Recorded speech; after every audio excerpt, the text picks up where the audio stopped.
So I have my watercolor paper cut to size. Now I am going to use a stencil and stencil a background. And remember, this is watercolor paper.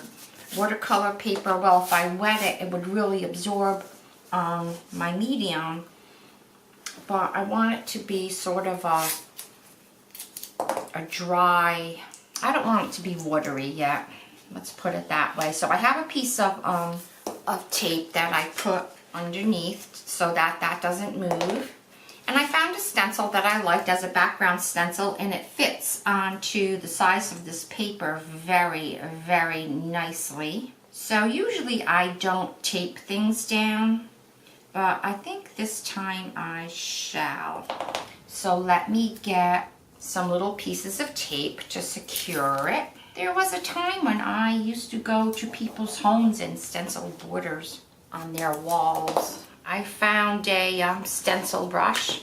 I have black acrylic paint and a pile of paper towels. So I'm just going to do that.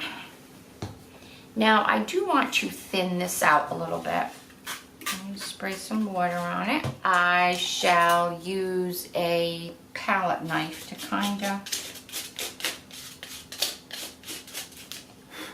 Ooh, I got some splatters over here. You know what?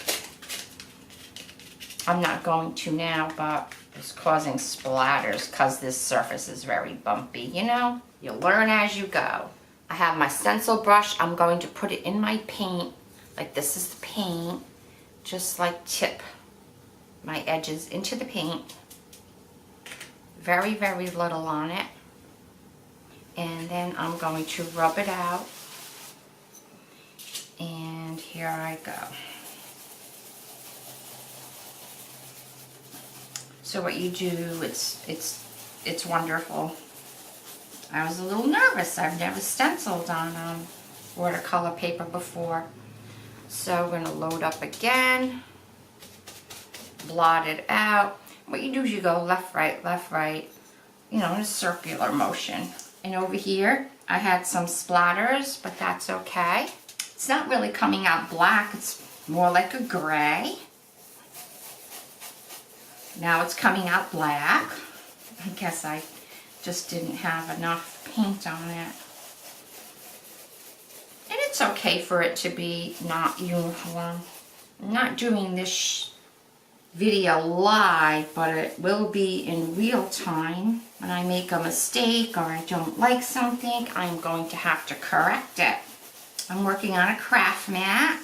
I'm thinking about getting one of those Tim Holtz, I don't even know what you call them, a work surface with the glass. I used to use glass all the time. I really don't like the self-healing mats. When I used to cut stencils, we would cut them out on glass. All right, I think that looks pretty good. It's not, it has different hues in it. So let's take that up, and it is perfect.